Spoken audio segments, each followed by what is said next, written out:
आज 3 जनाले बोल्नुभयो। भरतजीबाट कुरो सुरु भयो, कृष्णरामजी हुँदै रामजीबाट आयो र धेरै नै खुसी लाग्यो। अधिकांशहरुमा उहाँहरूले योबाट ल्याएर यसको जुन सार हो त्यो हामी सही दिशातिरै छौँ। अब यसलाई यो किताबको संरचनातिरबाट जान्छौँ। हामीले भन्दाखेरिमा के भन्यो भने जरो र किलो नेपालमा भएको मौलिक रैथाने शक्ति, जरो भएको हुनाले मौलिक भयो, किलो यहीँ भएको हुनाले रैथाने हुनु भयो। त्यो भनेपछि त्यो मौलिकता चाहिँ हामीले नारामा मात्रै दिने हो कि कार्यपद्धतिमा पनि दिने हो भन्दाखेरिमा बिस्तारै समय लाग्छ, तर त्यो कार्यपद्धतिमै आउनु पर्यो। भनेपछि यो पुस्तक लेख्ने बेलामा जब यसको सोच आयो त्यो बेलामा के भने यसको जुन प्रस्तुति छ त्यो प्रस्तुतिको पनि हाम्रो आफ्नो रैथाने जुन परम्परा छ त्यो मार्फतबाट किन नगर्ने भन्ने सोच आयो। यसको दोस्रो चरण पनि आउँछ। हाम्रोमा हामी हेऱ्यौँ भने जति पनि हाम्रा महान ग्रन्थहरू हेऱ्यौँ भने त्यसको दुईवटा पद्धति हामी देख्छौँ। एउटा दर्शनको तहमा भन्दाखेरि ती सूत्रात्मक हुन्छ। त्यसबाट हाम्रो जुन षड दर्शन छ सांख्य, योग, न्याय, वैशेषिक, मीमांसा, वेदान्त सूत्रात्मक छ। र जब त्यसलाई हामीले वाक्यात्मक रूपमा भन्नु पर्यो अथवा त्यसको स्टेटमेन्ट बनाउनु पर्यो भने त्यो चाहिँ फेरि हाम्रो श्लोकात्मक हुन्छ। हामी जस्तो वेददेखि लिएर पुराणदेखि लिएर गीता, अब गीता जेमा नि छ त्यो सबै के हुन्छ त्यो पद्यात्मक हुन्छ। त्यसो भएको हुनाले यसको अर्को चरणमा हामीले यसको पद्य पनि लेख्नु छ। अहिलेको पद्धतिमा हामी चाहिँ बुझाउन गद्यमा बढी बानी पर्यो। यो अहिले हामी जुन पढिरहेको छौँ यो त पश्चिममा पाराको ज्ञान हो नि। त्यसो भएको हुनाले यो ढिलो चाँडो यो अहिले योजनामा छ, कहिले आउँछ। जस्तो उदाहरणमा योभन्दा अगाडि कतिपय यहाँ भएको कतिजनालाई थाहा होला, मैले दिए पनि छु, सञ्चार मीमांसा भन्ने मेरो एउटा किताब छ। त्यो किताबमा हेर्नुभयो भने हो चाहिँ त्यो साधारणीकरण ढाँचा भन्ने जुन सञ्चारको सिद्धान्त, सञ्चार योग भन्ने हो, तर त्यो सबै पद्यात्मक हाम्रो नेपाली झ्याउरे लयमा छ। त्यो तहसम्म आउनुभन्दा अगाडि पहिला चाहिँ नि 2059तिरबाट लेख्दाखेरि पहिला त गद्यमै लेखियो, किनभने हाम्रो जुन हामीले दिने थेसिस बुझाउने भनिन्छ आदि इत्यादि त्यसको पद्धति छ। अहिले त पद्यमा बुझाउने छैन, गद्यमै छ। तर एउटा चरणमा पुगेपछि हाम्रो मौलिकता त्यसको फर्ममा पनि हुनु पर्यो, कन्टेन्टमा त हुनु पर्यो नि, अन्तर्वस्तुमा त हुनु पर्यो नि, त्यसको स्वरूपमा पनि हुनु पर्यो भनेको हुनाले त्यो सञ्चार मीमांसा लेखिए जस्तै भोलि यो राज्य राष्ट्रको पनि यसको पनि यो पद्यात्मक यो आउनुपर्छ। कति समय लाग्छ हेरौँ। त्यो पद्यात्मकमा जाने एउटा फर्मको हिसाबको त्यो भयो।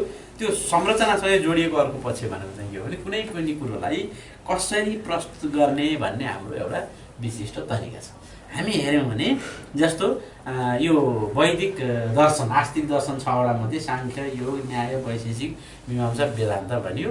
त्यो मध्ये पनि मीमांसा र वेदान्त चाहिँ यस्ता हुन् जसले वेदलाई शब्दसह सर्वोच्च, पूर्ण, प्रामाणिक, आधिकारिक मान्छन्। अरूको आधार त्यही हो, आधारबाट अलिकति आफ्नो स्वतन्त्र हिसाबले पनि गएको त्यस्तो देखिन्छ भने यो मीमांसा र वेदान्त हो। मीमांसा र वेदान्तको यसो हेरौँ, मीमांसाको पहिलो सूत्र के त भन्दा अथातो धर्म जिज्ञासा। अब वेदान्तको हेऱ्यो भने अथातो ब्रह्म जिज्ञासा भन्छ। अनि अब दोस्रोमा गएपछि अब मीमांसामा जाउँ। अब सहिलोलाई एउटा लिएर कुरा गर्नु सहिलो हुन्छ। अथातो धर्म जिज्ञासा पहिलो भन्छ, त्यस पछाडि चोदना लक्षणोर्थ धर्म भन्छ। भनेको चोदना धर्मको लक्षण हो भन्छ। अब त्यस पछाडिका सारा व्याख्या के बारेमा हो? चोदना बारेमा। त्यो भएको हुनाले यो किताब पनि सुरु कहाँबाट हुन्छ भने अथातो राज्य राष्ट्र जिज्ञासा भन्नेबाट सुरु हुन्छ। यो कुरो हामीले जो खास गरी अग्रणीहरू छौँ हामीले यो कुरो बुझ्नु जरुरी छ। भोलि जनसामान्यलाई बुझाउने भनेको यसको त धेरै सहज संस्करण बनाएर लोकगीत मार्फतबाट, उखान मार्फतबाट, कार्टुन मार्फतबाट, फोटो मार्फतबाट, चित्रबाट बनाउनु पर्ने पाटो छँदैछ। तर हामीले बुझ्दा चाहिँ त्यसरी यो जटिल पनि किन भयो भने यो दुई कारणले जटिल भयो। एउटा जटिल बनाएको के हो भने यो म विश्वविद्यालय सेटिङमा पढाउँछु। अनि अहिलेको त्यो खास गरी पश्चिमा पद्धतिमा चाहिँ के हो भने विश्वविद्यालय नै त्यो ज्ञानको आधिकारिक ठप्पा लाउने ठाउँ जस्तो भइसक्यो। अनि त्यहाँ चाहिँ के हुन्छ भने अलिकति त्यो जार्गोन भन्छन् उनीहरूले, जार्गोन भएन त्यहाँ भने यो धेरै सहज भयो भने त्यो कुरोलाई सुरुमै खारेज गर्ने पनि हुन्छ। यो लेख्दाखेरिमा मेरो चाहिँ मैले चाहिँ पछि यो जनजनसम्म पुर्याउनु पर्छ, त्यो बेलामा गरौँला। तर जनजनले पनि कसरी हेर्छ भने तपाईँ के भन्नुभयो भन्ने भन्दा पनि के हैसियतबाट भन्नुभयो भन्ने कुरो असाध्यै हेर्छ। त्यसो भएको हुनाले पहिला त यो राज्य राष्ट्र भन्नेलाई जो यहाँ अहिलेका बौद्धिक भनिएका मान्छेहरू हुन् उनीहरूको सामुन्ने एउटा आतङ्कको रूपमा खडा गर्नु पनि यसको लक्ष्य थियो। त्यसो भएको हुनाले यो लेखाइमा एकदमै जटिल शब्दावलीहरू र पोलिटिकल साइन्सका अनि त्यस पछाडि गएर चाहिँ फिलोसफी, राजनीतिक शास्त्र र दर्शन शास्त्रका एकदम असाध्यै शास्त्रीय र चाहिने जार्गन जसलाई भनिन्छ त्यस्ता शब्दहरूको प्रयोग गरिएको छ। र नभन्दै अहिले त्यसपछि यो निक्लिसके पछाडिको हाम्रो अनुभवले चाहिँ के देखिएको छ भने यो विश्वविद्यालयमै पढाउने मान्छे र राजनीतिमा पनि 20औं वर्ष राजनीति गरेको, त्यो पनि कस्तो राजनीति भने हामी त आइडियोलोजी बेस राजनीति गर्ने हो भनेका मान्छेले यो पढिसके पछाडि 50% जति कुरो बुझ्दैन। 50% चाहिँ उसले बुझ्छ। के बुझ्छ भने उसको आलोचना गरेको कुरो बुझ्छ। आलोचनाबाट चाहिँ बडा फत्लाग्दो हो यो त साँच्चै नै भन्यो भने जे कुरो चाहिँ प्रस्तावित गर्न खोजेको त्यो कुरो बुझे जस्तो हुन्छ, तर शब्दहरूकै कारणले गर्दाखेरिमा पनि गाह्रो हुने। र यो एउटा हाम्रो जुन लक्ष्य छ त्यो अहिले मैले हेर्दाखेरिमा बडा राम्रोसँग यसले हासिल गर्दैछ। अब त्यस पछाडि यसलाई बुझ्ने हाम्रो अहिलेको चरण भनेको के हो भने पहिलो पुस्ता हामी तयार गर्दैछौँ। यो प्राचीनमा एकदमै प्राचीन हो, किन वेदको कुरा छ, त्यस पछाडि गएर ब्राह्मण ग्रन्थ वेदका पनि त्यो संहिता, अनि फेरि ब्राह्मण ग्रन्थदेखिबाट ल्याएको कुरा छ, भागवतको कुरो पनि गरेको छ, बौद्ध आदि इत्यादि किराँतीको कुरो पनि गरेको छ भन्दा यो प्राचीन पनि हो। तर नवीन के हो त भन्दा ठ्याक्कै यसरी त कसैले कुरा गरेका थिएन, अब यसरी कुरा गरेर हुनाले नवीन पनि हो। पहिलो चरणमा त हामीले के हो भन्नेबाट सुरु गर्नु पर्यो। त्यो गर्नलाई पहिला त्यहाँबाट सुरु गरियो। अनि समस्या कथन भनेर अहिलेकै भनेको तरिकाले भनियो। त्यो समस्या कथन भन्ने सेक्सनमा गएर लेखेकै के छ त भन्दा यो राज्य राष्ट्र भन्ने बुझ्नु र यसलाई चाहिँ नि फैलाउनु, यसको प्रवर्धन गर्नु आजको समस्याको समाधान हो भनेको छ। त्यो कसरी हो भन्नलाई त्यसपछि जाने कुरा आयो। र त्यो त्यहाँ अहिले भने जस्तै अथातो धर्म जिज्ञासा भयो भने त्यस पछाडि चोदना लक्ष्यर्थो धर्म भने जस्तो गरेर गरियो। त्यस पछाडि अब राज्य राष्ट्रलाई सिद्धान्त किन भनिएको हो भन्ने कुरो बुझाउने यो कुरा छ आफ्नो बारेमा। त्यसपछि अथवा भनेर त्यहाँ फेरि भन्छ अब धर्मको व्याख्या गरिन्छ भनेर तपाईँ हेर्नु भने मीमांसामा चाहिँ तेस्रो सूत्रमा चाहिँ के भन्छ त अब यो चोदना अथवा धर्म जुन हो यसको व्याख्या गरिन्छ भने जस्तो यो व्याख्या गरिन्छ भने हो। त्यस पछाडि यो कहाँ जान्छ भने हाम्रोमा तपाईँले हेर्नु हाम्रो दार्शनिक पद्धतिमा पहिला पूर्व पक्ष राख्ने चलन हुन्छ। जहाँ पनि पूर्व पक्ष फलानु आचार्यले यस्तो भने भनेर त्यसमा आफूलाई पुष्टि हुने जस्तो खालको पनि तर बढी जोड चाहिने जो विरोधी र त्यो विरोधमा चाहिँ एउटा पहिलेदेखि स्थापितहरूलाई पनि राख्ने गरिन्छ। अनि अर्को भनेको चाहिँ यस्तो यस्तो आउन सक्छ कि भनेर पनि राख्ने गरिन्छ। त्यस भएर यहाँ पनि यो के गरियो भने दुई थरी सिद्धान्त बोकेका 4वटा अवधारणाहरू अनि नेपाल केन्द्रित विरुद्ध युरोप केन्द्रित प्रतिमान, राष्ट्र राज्य, दुई राष्ट्रियता, बहुराष्ट्रियता दिएपछि बल्ल राज्य राष्ट्रमा छिरेको कारण थियो। अब यहाँ हेऱ्यो भने अघि भरतजीले एउटा राम्रो कुरो त्यहाँ ल्याउनु थियो, नेपाल केन्द्रित विरुद्ध युरोप केन्द्रित प्रतिमान नभनेर युरोप केन्द्रित विरुद्ध नेपाल केन्द्रित भन्न पाएको भए के हुन्थ्यो होला भन्दा यो यसो हेर्दाखेरिमा राज्य राष्ट्र, राष्ट्र राज्य उनीहरूले राष्ट्र राज्य भन्ने त्यो झिकेर राज्यलाई अगाडि ल्याए जस्तै लाग्छ। उनीहरूले सबैले आजसम्म भन्ने गरेको युरोपियन प्याराडाइम भर्सस अब अरू होइन नन युरोपियन भनेको अनि नन वेस्टर्न डिवेस्टर्नाइजेसन भन्ने कन्सेप्टहरू आयो। त्यसरी राख्दाखेरिमा त्यही गरे जस्तो हुन्थ्यो। तर त्यो भित्र पनि बडा राजनीति लुक्या हुन्छ क्या। यसो हेर्दाखेरिमा हेर्दा चाहिँ डिवेस्टर्नाइजेसन भन्यो नि अथवा डिकोलोनाइजेसन भन्यो, हेर्दा वेस्टको विरोध गरे जस्तो, समालोचना गरे जस्तो, तर केन्द्रमा को रहन्छ त्यहाँ त्यो वेस्ट नै रहन्छ नि। डी वेस्टर्नाइजेसन हो नि भनेपछि त पहिला त वेस्ट लिनु पर्यो। भनेपछि त्यसलाई बदल्नलाई के गरेको भने पहिला नेपाल केन्द्रित भनेपछि हामीले प्राइमरीले हाम्रो ठाउँमा खुट्टा टेक्ने र हामीलाई बिगार्न भत्काउन तिमीहरू आएको हुनाले हाम्रो विरुद्ध तिमीहरू हुनलाई त्यो भर्सस भन्ने नै हो। तर त्यसको प्लेसमेन्टले के गर्छ भने यस्तो गर्छ। जस्तो यस्तै मैले एक्सपेरिमेन्ट योभन्दा अगाडि पनि गरेको छु। के आयो भने एउटा पहिला ग्रन्थहरूमा सबैमा हामी हेऱ्यौँ भने नेपालमा चाहिँ नि यो एउटा त्यो जातीय कुरा होइन, हेर्दा जाति जस्तो लाग्ने तर कन्सेप्ट हो क्या, त्यो थ्योरीकै कुरा हो। ब्राह्मणवाद भन्ने एउटा थ्योरी बनाइसके पछाडि त्यो ब्राह्मणवादलाई चाहिँ भयभरको जे पनि नराम्रो चिज छ त्यो सबैको सिम्बल त्यो हो भन्ने हिसाबले जस्तो ब्राह्मणवाद विरुद्ध उत्पीडित प्लस जनजाति वर्ग भन्ने एउटाले किताब लेखेको होइन। भनेपछि यो भने ब्राह्मणवादलाई चाहिँ नि त्यसलाई त्यसको राक्षसीकरण अथवा दैत्यकरण गरेर लेखिरहेको थियो। अनि मैले हेर्दाखेरिमा त यो ब्राह्मण भन्ने पनि अहिले जातिको रूपमा जो आर्य भने अथवा रूढ भए तापनि ब्राह्मण भन्ने शब्दको पनि विभिन्न अर्थ छ। वेदको 4वटा आउँछ, संहिता भन्छ, ब्राह्मण भन्छ, आरण्यक भन्छ, उपनिषद भन्छ। अन्त त ब्राह्मण भन्ने शब्दको अर्थ त त्यो जाति ठ्याक्कै कस्तो यो नाचुचे बाहुन भने जस्तो त होइन। त्यो त त्यहाँ त फेरि भनेपछि अब त्यो शब्दको पनि जसरी हामी आर्य शब्दलाई चाहिँ नि उद्धार गर्न खोज्यौँ र आर्य भनेको के हो भन्ने हाम्रो अब लेख पनि आयो, भिडियो पनि त्यसमा आयो। आर्य भनेको त किनभने त्यो विश्वमा आर्य जो पनि बन्न मिल्छ आर्य र यो चाहिँ यो संस्कारसँग सम्बन्धित कुरा हो भन्ने गरे जस्तै यो ब्राह्मण ग्रन्थ हो। ब्राह्मण भन्ने शब्दको पनि बडा बेहाल भएको देखेपछि 2065 हुन चाहिँ त्यो पुरानो लेखहरूको 50 सालदेखिका लेखहरूको सङ्कलन थियो। त्यो किताबको शीर्षकै मैले के राखेँ भने ब्राह्मणवाद विरुद्ध घृणावाद। अब कहाँ कुरो कहाँ पुग्यो भने अब ब्राह्मणवाद विरुद्ध घृणावाद भन्ने बित्तिकै के आयो त यसले चाहिँ ब्राह्मणवादको जुन वेदको सङ्गत चद्दम सम्बद्धम भन्नेदेखि लिएर सबै ग्रन्थ सुकिन भन्ने चिज चाहिँ नि वैदिक ब्राह्मण ग्रन्थको कुरोलाई टेकेर त्यो भनियो भने घृणावाद भनेको चाहिँ त्यो जुन जुन जोड्नेलाई तोड्ने तिमी बनाउँदैछौ त्यो चाहिँ घृणावाद हो भनेर भने जस्तै यो चाहिँ नि फेरि यो पनि पोलिटिक्स हो। तर के को पोलिटिक्स भन्दा यो चाहिँ शब्दको पोलिटिक्स। शब्दको पोलिटिक्समा हामीले के गर्यौँ भने पहिला चाहिँ नेपाल केन्द्रित भन्ने राख्यौँ, जसले गर्दा सेन्टरको हो त नेपाल केन्द्रित होला, उसको लागि चाहिने ऊ केन्द्र होला, उसले युनिभर्सिटीमा त्यो अनुसारबाट बनाएको होला, अरू डिस्कसमा बनाएको होला। र हामीले हेर्दा के भन्नु पऱ्यो भने हामी जानेर उभिया छौँ त्यहाँबाट कुरो सुरु गर्नुपर्ने हुनाले यो भनियो। अनि भनिसके पछाडि अघि एकदम उहाँले भने जस्तै चाहिने यो मूल कुरो त फेरि यो राज्य राष्ट्रका 4वटा बुँदा भन्यो नि, 4वटा बुँदा नै मूल कुरो हो। यो 4वटा बुँदालाई बुझेर यसलाई व्याख्या गरिदिने बित्तिकै राज्य राष्ट्र सारा देशमा आयो र त्यसको जिस्ट भनेको के हो भने राष्ट्रको जुन परिभाषा गरियो, राष्ट्रको परिभाषा नै मूल कुरो हो। त्यसो भएको अब यो राज्य राष्ट्र र राष्ट्र राज्य, दुई राष्ट्रिय राज्य भने पनि बहुराष्ट्रिय भने पनि त्यो त राष्ट्र राज्यकै एक्सटेन्सन हुन्। त्यो दुईटाको फरक के हो भने अल्टिमेट के हो भन्ने कुरा हो कि बनाउन खोजेको के हो भन्दा उनीहरूले चाहिँ नि राष्ट्र राज्य बनाउन खोजे, उनीहरूले राष्ट्र राज्य बनाउन खोजे भनेपछि राष्ट्र पहिला आयो। त्यो भनेको उनीहरूले भन्न खोजेको के भने राष्ट्रहरूको आधारमा राज्य बनाऊ भने।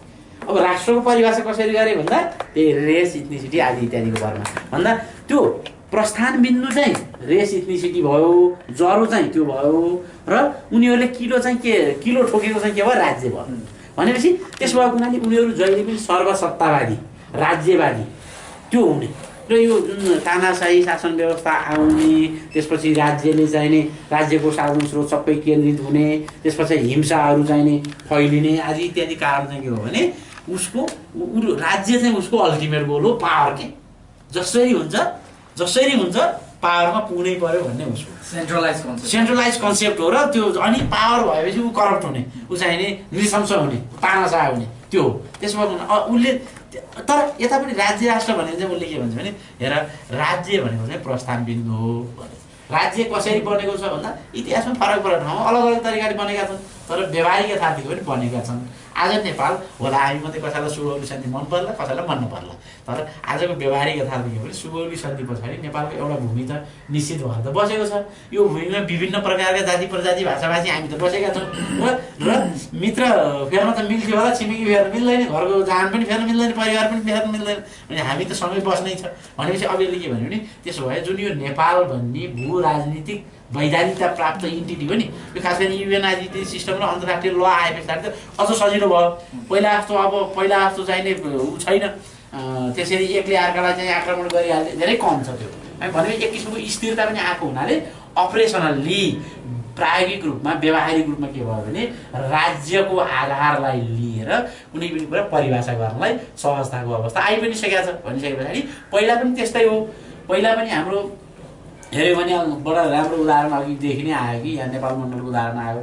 जुम्लाबाट आउँदाखेरिमा पनि उनीहरूले राज्य भनेर त्यो गाउँबाट थर त लिए, तर त्यो सांस्कृतिक कुरा आयो के उता पश्चिममा चाहिँ उसले के गर्यो भने त्यो सांस्कृतिक कुरालाई चाहिँ के गर्यो भन्दाखेरि त्यसैलाई राजनीति बनाइदियो। उही मार्क्सले चाहिँ हिगेललाई भन्थ्यो नि, हिगेलकोमा चाहिँ द्वन्द्ववाद थियो, टाउकाले टेकेर हिँडेको थियो, खुट्टो माथि थियो, मैले सुल्टाइदिएँ भने जस्तो। अब यहाँ हामीले भन्नुपर्ने स्थिति के देखियो भने यिनले पनि सांस्कृतिक र राजनीतिक अधिकार भन्थे।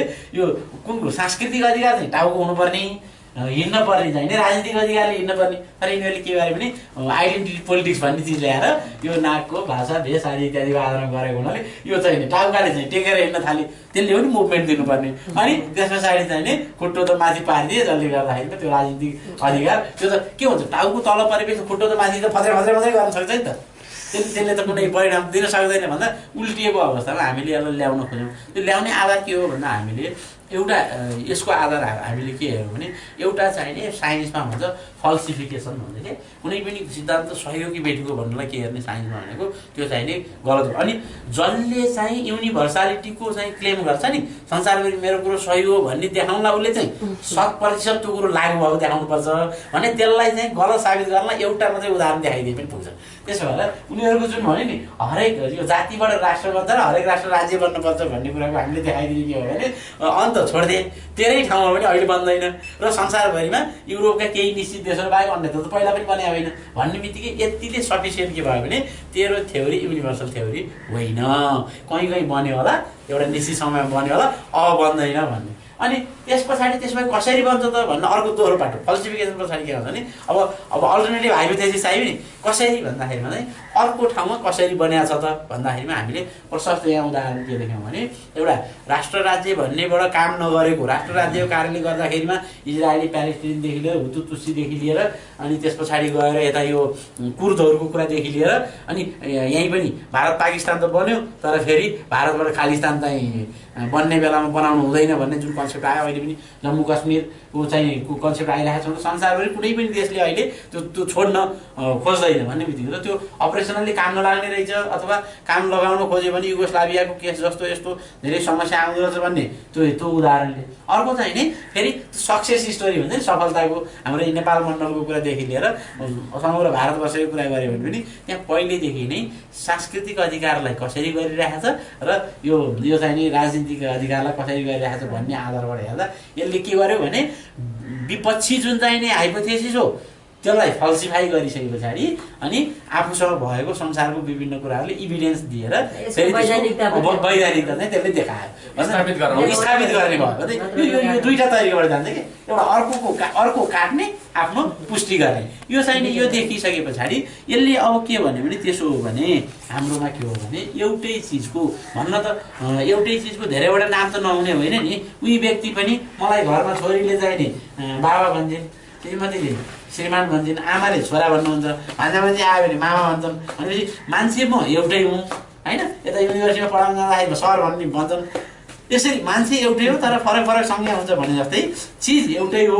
त्यसलाई चाहिँ कुन कुरालाई प्रधानता दिएर भन्दाखेरिमा राज्य र राष्ट्र भन्ने चिजलाई अलग अलग शब्दको रूपमा प्रयोग गरेको पनि देखिन्छ तर तात्विक रूपमा चाहिँ नि ती अलग होइनन्। उनीहरूकोमा चाहिँ अलगै हो, कहिलेकाहीँ एउटै पनि हुनसक्छ तर कैयौँ अवस्थामा अलग पनि हुनसक्छ भन्ने हो। हाम्रोमा चाहिँ के भने चिज एउटै हो तर त्यसको चाहिँ जुन भूराजनीतिक वैधानिकताको पाटो हो, कानुनी जुन पक्ष हो त्योबाट हेर्दा त्यसैलाई राज्य भनेको हो र त्यसैको सांस्कृतिक पाटोबाट हेर्दाखेरिमा राष्ट्र भनेको हो।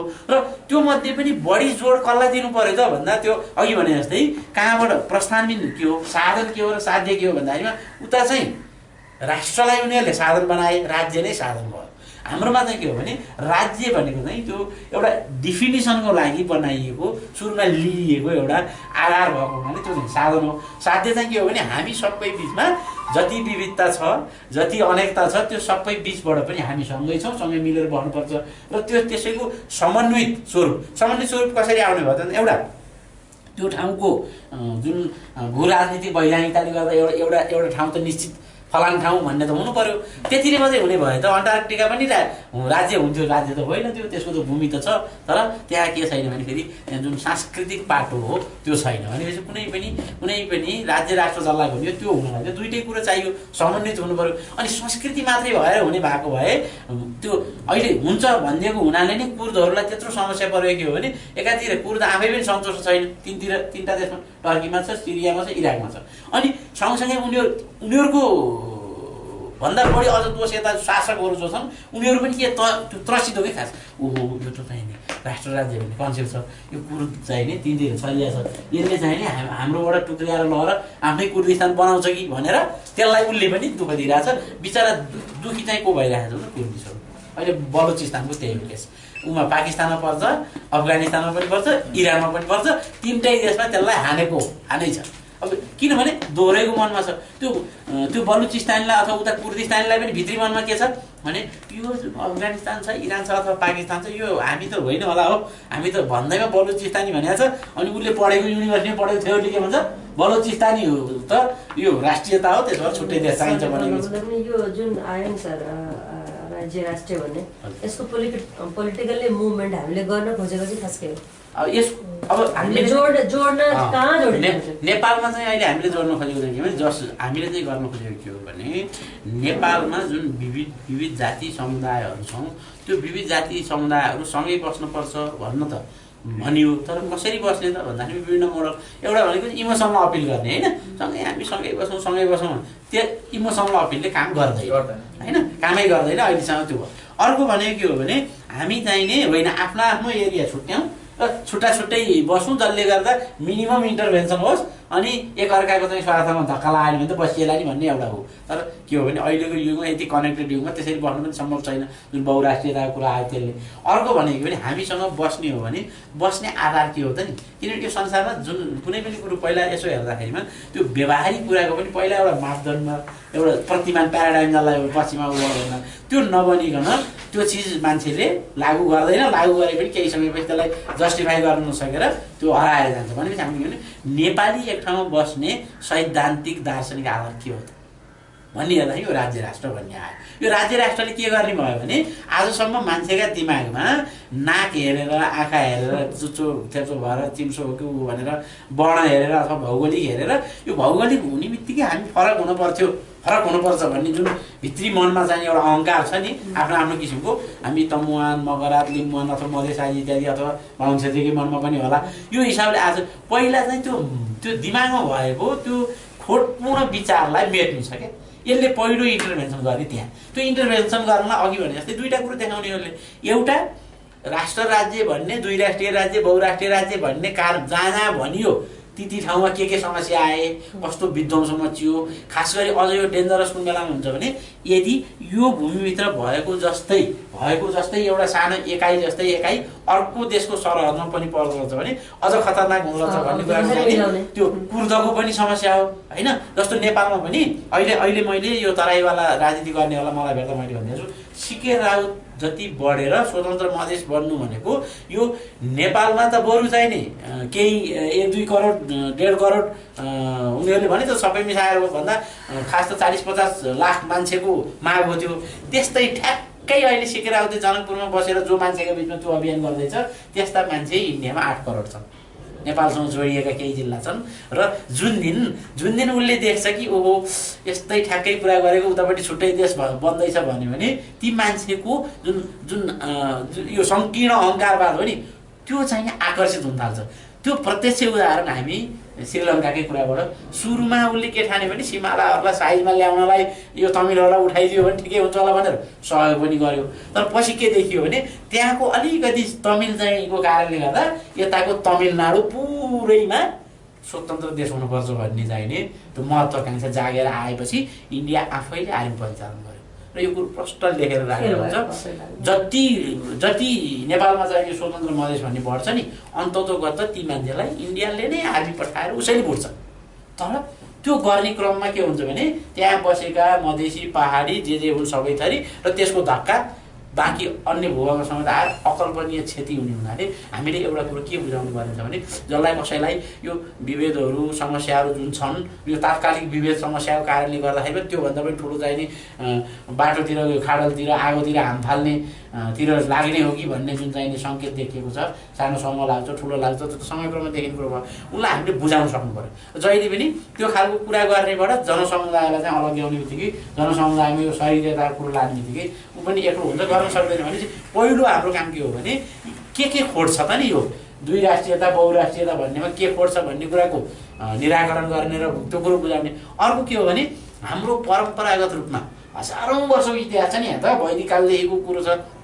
अनि हामी बसेका थियौँ चाहिँ कसरी भनौँ न, त्यो चाहिँ गर्दाखेरि हामीले विभिन्न स्याम्पल उदाहरणहरू लिन सक्यौँ, त्यहीँको उदाहरण लिन सक्यौँ। आज पनि दरभङ्गामा गयो भने यहाँ माथिबाट गएका राईहरू जन्मको हिसाबले राईहरू तर सबै त्यो मैथिली समाजमा पूर्ण घुलमिल भइसकेको त्यस्तो समाज देखियो। हाम्रो नेपाल मण्डलको कुरो गरेको त यहाँ त यति थरी छन् र यहीसँगै अघि कृष्णरामजीले उठाएको कुरो त्यहाँ आउँछ कि यो रैथाने संस्कृति आफ्नो ठाउँमा भयो फेरि अनि त्यस पछाडि नयाँ आउने संस्कृतिलाई कसरी गर्ने त नि भन्दाखेरि त्यहाँ प्रश्न के भन्यो भने केन्द्रमा रैथाने संस्कृति नै रहनु पर्यो तर नयाँ संस्कृतिलाई पनि हामीले फेरि त्यो आफूभित्र इन्टिग्रेट गर्न समाहित गर्न सकेन भने त्यसले के गर्छ भने ऊ जहिले पनि छुट्टै ब्लकको रूपमा रहन्छ र त्यही ब्लक नै समयक्रममा गएपछि उसले छुट्टै पहिचानको माग गर्न थाल्छ। त्यसमा नेपाल मण्डलको हामी हेऱ्यौँ भने तलेजु भवानी के यहाँ पहिल्यैदेखि त होइन जब आए कर्णाट वंशीहरू आए तिनीहरूले लिएर आए अब हामीले अहिले हेऱ्यौँ भने उनीहरूले लिएर आए त्यसबाट मान्दैनौँ भनेर यहाँको समाजले भनेन हो। तर त्यस्तै गरी हामी हेऱ्यौँ भने जो दत्तात्रेय मन्दिर हामी हेऱ्यौँ भने यसको हेर्दै गयो भने यो चाहिँ नि यो गुजरात हुँदै महाराष्ट्र हुँदै आएको एउटा जुन समूह थियो व्यापारिक समूह यो काठमाडौँ हुँदै तिब्बतसम्म चिनसम्म मङ्गोलियासम्मको यो ठुलो रुटको व्यापार गर्न आकर्षित जुन समुदाय थियो नि त्यही समुदाय मध्येको कसै न कसैले बिस्तारै बिस्तारै बिस्तारै यता ल्याएको यो देखिन्छ। तर अहिले हामीसँग यति इन्टिग्रेट गरेर रह्यो कि त्यसमा उनीहरूले नयाँ आउने बित्तिकै त्यसलाई फेरि पनपक्ष गर्ने त्यसलाई बाहिरै राख्ने भन्ने बित्तिकै उसले पनि के गर्छ भने म नयाँ भनेर गर्न थाल्छ। तर सँगसँगै त्यहाँ फेरि अहिले मुसलमानको प्रसङ्ग आयो नि त्यो नयाँ मध्ये कस्तालाई चाहिँ ल्याउन सकिन्छ त नि भन्दा यदि त्यो नयाँ आउने आक्रामक प्रवृत्तिको छैन भने जस्तो हिन्दू यहाँ नेपाल र अहिलेको नेपालको भागबाट पनि गएका हुन् इन्डियाको भागबाट पनि गए फिजी गए मरिसस सुरिनाम आदि इत्यादि गए अनि उनीहरू जहाँ जहाँ गए उनीहरूलाई के सिकाएको हुन्छ भने सारा पृथ्वी नै पवित्र हो र जहाँ तिमी जान्छौ तिम्रो मातृभूमिलाई मान्न पर्छ भने हुनाले उसले भाइ मरिससमै गङ्गा सागर बनायो के यहाँ त गङ्गामा अब अहिले त बरु प्लेन्समा आएर त्यो सम्भव पनि थिएन भनेपछि उसले त्यहीँ बनाएर त्यहीँको भूमिलाई नै पवित्र मानेर त्यहीँ मन्दिर बनाएर त्यसैलाई मान्न थाल्यो। तर आज पनि मुसलमान संसारमा जहाँसुकै जाओस् त्यो चाहिँ नि ऊ गर्न त कहाँ जान्छ भन्दा मक्का मदिना नै जान्छ नि आज पनि हज गर्न त उसले फेर्छ त फेर्दैन। इन्डियामा यो कुरो अझै इभिडेन्ट छ यतिसम्म गर्दैन कि त्यो वन्दे मातरम भन्ने जुन चाहिँ त्यहाँको गान हुँदाखेरिमा ऊ उठ्दा पनि उठ्दैन हामी यो यसमा भागै लिन्छौँ किनभने हामीले यो वन्दे मातरम भनेर भन्नै मिल्दैन भन्ने त्यत्रो समस्या छ नि। अनि अर्को के गर्छ भने उसले उसको सङ्ख्या बढ्दै बढ्दै जाँदाखेरिमा त्यहाँको जुन मौलिक कुरा हो त्यसलाई लिन सक्यो भने त्यो राम्रो हुँदैन। तर नेपालमा एउटा फेरि सँगसँगै कृष्णरामजीले उठाएको कुरो गजब कुरो छ कि भने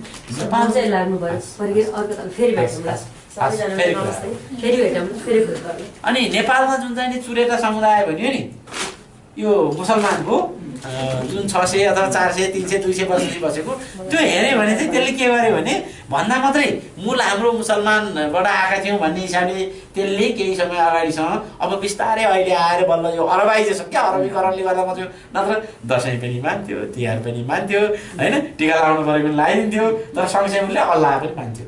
त्यो मोडलबाट जाँदा चाहिँ त्यसलाई चाहिँ इन्करेज गर्नु पर्यो जुन भनेको के भने राज्य राष्ट्रको हुमा यसरी जान्छ भन्ने होइन आफ्नो नछोड अर्काकोलाई पनि अपमान नगर भन्ने। तर अहिलेको अवस्था भनेको चाहिँ के होइन भने हामी छुट्टै हो अनि फेरि हामीलाई छुट्टै ल बोर्ड पर्सनल ल बोर्ड पनि चाहियो यस्तो चाहियो स्कुल समेत हामी मिसिएर पढ्दैनौँ हामीलाई मदरसा छुट्टै चाहियो भन्ने खालको सोच आयो भने त्यसले अन्ततगत के गर्छ भन्दाखेरिमा अलग बताउँछ। अब मूल कुरो के हो भने मान्छे उदाहरण चाहिँ मिल्ने पनि भेटिएला नमिल्ने पनि भेटिएलान् तर मूल प्रवृत्ति के हो भन्ने हेर्नलाई चाहिँ उसको ग्रन्थमा जानु पर्यो र उसको ग्रन्थले चाहिँ नि के गर्दैन भन्दाखेरिमा नेपाललाई माता भनेर ढोग्न त उसलाई दिँदैन भनेपछि अब त्यसलाई के गर्नु पर्यो त भने त्यहाँ एउटा अपरेसनल केही कुरो बनाउनु पर्यो जहाँ रैथाने संस्कृति भित्र उसलाई व्यक्तिका रूपमा उसको स्पेस कति हो त्यो डिफाइन गरेर उसले पाउने स्थितिमा जानु पर्यो। नत्र गरेन भने के हुन्छ भने जुन राज्यको मूल चरित्र हो त्यो चरित्रमाथि नै हुने। त्यसबाट नागरिकहरू लिँदाखेरिमा पनि त्यस्ता खालकालाई पहिला के गरिन्थ्यो भने अहिले पनि जापान जस्ता देशहरूले गर्छन् के भने बस्न काम गर्न यताउति चाहिँ दिन्छ तर उसलाई नागरिकको रूपमा अङ्गीकार चाहिँ गरे हुँदैन जसले गर्दा भोलि गएर उसले समस्या नगरोस् भन्दा यो के भने दुईटा ठ्याक्कै चाहिँ मिल्दै नमिल्ने चिज हो भने त्यसलाई कसरी हेर्ने त्यसमा अब नेसेसरी र सफिसियन्ट कन्डिसनको कुरा हामी आदि इत्यादि त्यो पनि व्यापक हामीले चर्चा गरेका छौँ। त्यो कारणले गर्दाखेरिमा यो हामीले बुझ्नुपर्ने कुरा चाहिँ के भने अर्को अनि यसमा नि सर यो इस्युमा नि सर एउटा चाहिँ के अब के भन्छ इम्प्लान्टेड आइडिया उनीहरूको पछि जुन इम्प्लान्टेड आइडिया छ त्यसले प्रब्लम क्रिएट गर्यो र इन्ट्रिन्सिक के भन्छ नि इनहेरेन्ट कल्चर ओरिजिन ब्याकग्राउन्ड त इनहेरेन्ट छ भने त्यो एकोमोडेबल भयो तर इम्प्लान्टेड भइदियो त्यो पछि आर्टिफिसियल इम्प्लान्टेडले चाहिँ समस्या निकाल्छ। यसलाई के गाईकै कुरो गऱ्यो भने त्यो जुन इस्लाम भन्ने आयो थोरै त्यहाँमा अरबमा चाहिँ गाई पाइन्छ र पाइँदैन नि, उसको त खायो पनि उठ खाने हो होइन। तर यहाँ आइसकेपछि उसले के गर्यो भनेदेखि यहाँको जुन रैखाने छ त्यसलाई चाहिँ कसरी इरिटेट पार्ने, त्यसलाई कसरी दुःख दिने भन्नलाई सबभन्दा मानेको गाई, त्यो गाई काटेर उसले खाइदिनु थाल्यो। अनि अब के गर्नु पऱ्यो भने दुईटाको बिचमा जब कम्प्रोमाइज हुन्छ भने छोड्न मिल्ने चाहिँ कसले भयो त भन्दा उसका लागि उठका ठाउँमा गाई बनाए पनि मिल्दो रहेछ भने भेडा बनाए पनि मिल्ने होला, कुखुरा बनाए पनि मिल्ने होला होइन। उसको त चाहिने जुन बुझेर एकदम अवध्यतालाई संरक्षण गर्नुपर्ने त्यो त गाई 100% त्यही नै निश्चित छ भनिसके पछाडि त उसकोमा गाईको अल्टरनेटै छैन, उसकोमा जति पनि अल्टरनेट छ भन्दा उसले गर्नु पर्यो। त्यो कुन बेलामा सम्भव हुन्छ भने राज्यले चाहिँ यस्तो हामीले भने नि सेपरेसन अफ कल्चरल राइट र अनि सिभिल एन्ड पोलिटिकल राइटको कुरा गर्दाखेरिमा जहाँ कन्फ्लिक्ट आउँदैन त्यहाँ उसको आफ्नो कल्चर अनुसार गर्ने भयो। जब कन्फ्लिक्ट आउँछ त्यो त उसको समुदायको कुरा आयो नि, कल्चरल राइटको कुरा आयो नि। अब त दुईवटा समुदायहरू बिचको कुरा आइसके पछाडि त्यो दुइटैको अभिभावकको हो त फेरि राज्य भएको त अब राज्यले हेर्नु पऱ्यो। राज्यले हेर्दाखेरिमा चाहिँ के हेर्छ भने यो दुईवटा मापदण्डबाट हेर्छ, एउटा ऱ्यासनल्ली नेसेसरी कुन हो कुन सफिसियन्ट मात्रै भनेर हेर्नु पऱ्यो। अर्को भनेको चाहिँ नि त्यहाँको उसको मौलिक रैथाने चाहिँ को हो, पहिल्यैदेखि जुन सिस्टममा चलिआएको चाहिँ को हो त भन्ने आधारमा हेर्दाखेरिमा उसले गर्न सक्यो। अनि अर्को यो सर यही कुरामा पनि जस्तै अब टिबेटबाट जब यहाँ भनौँ न यतातिर पनि झरिरहेको छन् नि, माइग्रेटेड भइरहेको छन् पपुलेसन होइन। त्यो हिसाबले जस्तै टिबेटमा चाहिँ नि अब भनौँ न मोटो मोटो लुगा लाउने चलन, किनभने त्यो हिउँ छ होइन, टोपी पनि एकदम बाक्लो भयो। अब यहाँ आएपछि खलखल्ती पसिना आउँछ, अब त्यो बाक्लो टोपी लाएर त कामै छैन। त्यो फेरि कसो जियो कल्चरल सेटिङको कुरो पनि हो, त्यो एसिमुलेसन र चाहिँ एडजस्टमेन्टको कुरो पनि आयो। यही कुरालाई यसले जोडिएको। अनि अर्को यसमा एकदम ख्याल गर्नुपर्ने भने जुन चाहिने राष्ट्रियताको कुरो छ, राष्ट्रियता केलाई बनाउने भन्दा पहिला पनि के हो भने जाति प्रजाति भाषा आदि इत्यादिबाट होइन, मान्छे चाहिने बसाइ स्थानान्तरण गर्दै गर्दै जाँदाखेरि जहाँ जान्छ त्यही बन्ने हो। सबभन्दा बारम्बार उदाहरणै आयो नि, आज मराठीको सबभन्दा ठुलो कुरो गर्ने मान्छे खोज्दै जाँदाखेरिमा चाहिँ बिहारबाट मध्य प्रदेश हुँदै पुगेर छ भनेर इन्डियामै कत्रो कुरो आयो थियो होइन। भनेपछि हाम्रो पनि पहिला के हो भने मान्छे जहाँसुकै बसेको भए पनि त्यो आइसके पछाडि आज जो यहाँ नेवार भएर बसेको छ नि ऊ त विभिन्न कालखण्डमा विभिन्न व्यक्तिहरू आएका हुन् भन्ने त सबैलाई अब त प्रमाणितै जस्तो कुरो छ। पटनाकै कुरो होइन, जोसुकै आए पनि के गरेछ भने तर ऊ आइसके पछाडि यहीँको भएर रहेर उसलाई त्यो रूपमा आयो। अब त्यो बेलामा चाहिँ त्यो आधार के थियो भने थापथलो कहाँ छ, त्यही भएर हाम्रोमा चाहिँ नुनको सोझो गर्नु भनेको चाहिँ के हो भने सर्दै जाँदाखेरि जहाँ पाइन्छ त्यहीँको गर्नु, त्यहीँको राज्यको हुनु भने। र आजको युगले गर्दाखेरिमा अब त्यो त्यतिले चाहिँ अपरेसनल क्ल्यारिटी भएन नि त। त्यसमा आज चाहिँ के गरियो भने नागरिकताको प्रावधान बनाइयो, अनि यताउता जानुलाई पासपोर्ट भिसाको बनाइयो। भनिसके पछाडि त्यसको अपरेसनल डिफिनिसनको लागि हामीले के गर्नु पऱ्यो भने त्यसलाई चाहिँ आधार बनाउन सकियो। त्यो आधार बनाउँदाखेरिमा एउटा त्यसको चाहिँ नि इम्पाइरिकल इभिडेन्स पनि हुने भयो। तर सँगसँगै समस्या के पनि हुन्छ भने यदि राष्ट्रियतामाथि कसरी चलखेल गर्नु पऱ्यो भने फेरि त्यही नागरिकता जस्तो हाम्रो नेपालमा पनि कति लाखले पाए कि पाएन कि के गर्ने कि कसो गर्ने बारम्बार उठिरहन्छ नि।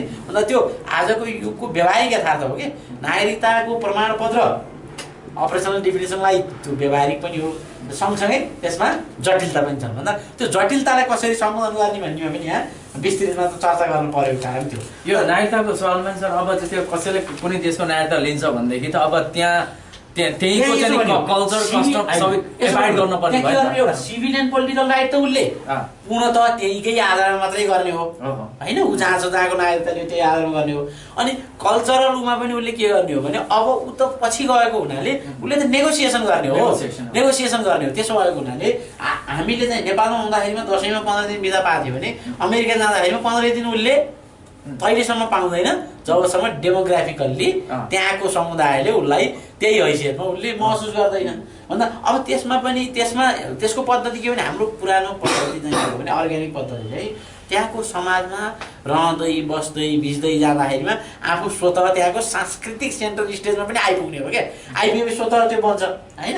अर्को भनेको के हो भने 2 जना 1 जना गए पनि हामी म त छुट्टै हो भनेर पहिलो दिनबाटै झैझगडा गर्न थाल्ने अर्को पद्धति हो भन्दा हाम्रो त्यो झैझगडा गर्ने पद्धति होइन। उसलाई चाहिँ व्यक्तिका रूपमा उसले त गर्न पाउनु पऱ्यो। त्यो फेरि त्यो सिभिल एन्ड पोलिटिकल राइटले पनि एड्रेस गर्यो नि। उसको घरभित्र उसले चाहिँ दसैँमा टिका लाउनु पाउने, तिहारमा टिका लाउनु पाउने कुरो चाहिँ इन्स्योरै हुने भयो, किनभने सिभिल एन्ड पोलिटिकल राइट छ। उसको फेरि आफ्नो कल्चर मान्न पाउनु पनि त्यो अधिकार हो। तर कल्चरल राइट भनेको नि राष्ट्रको परिचय नै म जे छु मेरैबाट बन्नुपर्छ भनेर नयाँले चाहिँ भन्न सक्दैन। त्यसमा पनि त्यो आक्रान्त चरित्रको छ भने भन्नु खोजेको त्यसले त्यहाँको मौलिकतालाई पूर्ण रूपमा निषेध गर्ने खालको छ भने उसले त धेरै नै कम्प्रोमाइज गर्नु पर्यो। र त्यो गर्न सकेन भने राज्यले आफ्नो मौलिकतालाई गर्न सक्दैन। अब अन्तिम बोधामा एकदमै यहाँ जोड दिएको र साह्रै हामीले बोल्नु पर्ने बोधा जुन यो म्युचुअल्ली एक्सक्लुसिभ मान्ने भनेको छ नि, विशिष्टीकृत प्रत्याभूति गर्ने कि सिभिल एन्ड पोलिटिकल राइट र अनि कल्चरल राइटलाई। यो भनेको चाहिँ कस्तो हो भने यसलाई हामी सहिलोको लागि अब हामीले पढाइ आदि तयारी गर्दा आफ्नोभन्दा अझ अन्तको उदाहरण दिँदा सम्झिने हुनाले जस्तै युरोपमा एकचोटि झगडा के भयो भने राजनीतिक जुन अधिकार हो त्यो कसको हो त नि, शासन कसले गर्ने हो त नि भन्दाखेरिमा पोपले के भन्यो भने म त ईश्वरको प्रतिनिधि भएको हुनाले तिम्रो धर्मकोदेखि लिएर समाजकोदेखि लिएर राजनीतिक अधिकार पनि मैले नै एक्सर्साइज गर्ने हो भन्यो। राजाहरूले के भने होइन, तिमी धार्मिक तिम्रो अथोरिटी हो, यो समाज कसरी चल्छ देश कसरी चल्छ भन्ने कुरो राज्यको कुरो हो भनेर त्यत्रो लडाइँ झगडा विवाद भइसके पछाडि जहाँ चाहिँ सेकुलरिजम भनेको त्यहाँ पश्चिममा थियो, त्यसले के सेटल गर्यो भने ल यो राज्य आफ्नो हिसाबले चल्छ, separation of church and state भनियो नि त्यसलाई। भने जस्तै गरेर त्यो उदाहरण मात्रै दिएको। हाम्रोमा त त्यो separation of church and state त पहिलेदेखि छ, कहिले पनि पशुपतिको मूलभट्ट चाहिने राजा बनाए पनि होइन, मनोकामना पुजारी बनाए पनि होइन, केही पनि होइन, त्यो त सधैँ थियो। सँगसँगै हाम्रोमा अर्को के हो भनेदेखि जो आइडेन्टिटी भनेर अहिले जेलाई भन्दैछन् ती कुराहरू चाहिँ नि राज्य सञ्चालनका प्रधान कुरा अथवा चाहिँ यो राष्ट्रियताका चाहिँ डिफाइनिङ कुरा होइनन्। डिफाइनिङ कुरा चाहिँ नि यो जुन राज्य हो त्यो नै हो र नागरिकता राष्ट्रियता नै हो भने, अनि कल्चरल चाहिँ नि मान्छे जहाँ गए पनि उसको थर उसको आफ्नो इच्छा नभएसम्म गोत्र उसको चाहिँ नि आफ्नो घरको भाषा आदि इत्यादि कहीँ पनि नफेरिने। यो चाहिँ एउटा मानव चाहिँ नि ऊ बाहुन जातमा जन्मेको छ, जुलामा बसे पनि ऊ सामान्य अवस्थामा बिचमा केही भएर यताउता नभएसम्म ऊ चाहिँ नि बाहुनै हुने, काठमाडौँ आए पनि बाहुनै हुने, महाराष्ट्र पुगे पनि तमिलनाडु पुगे पनि उसको जात गोत्र कसैले फेर्दैन थियो। आफैले चाहिँ नि फेर्ने केही विधिहरू छन् त्यो बाहेक भने राष्ट्रियता चाहिँ हो जहाँ गयो त्यही अनुसार हुँदै जान्थ्यो।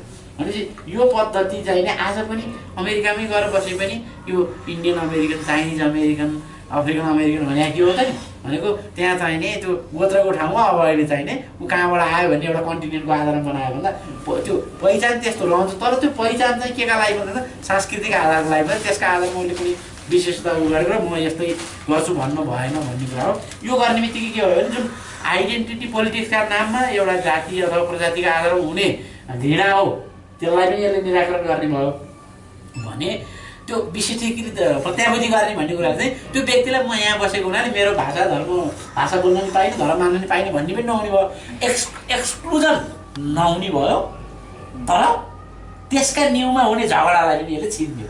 त्यसो भएको हुनाले त्यहाँ गएर के भने यसलाई म्युचुअल्ली एक्सक्लुसिभ इन्टिटीको रूपमा गर्नु पऱ्यो भनेको हो। र समष्टिमा भन्दाखेरिमा तपाईँहरू सबैजनाले यसको सुरु कुरो पक्रे जस्तै यो चाहिँ एकदम के हो भनेर जम्मा दुईवटा शब्द मात्रै प्रयोग गर्नु पऱ्यो भने भन्ने चिज चाहिँ जोड्ने सूत्र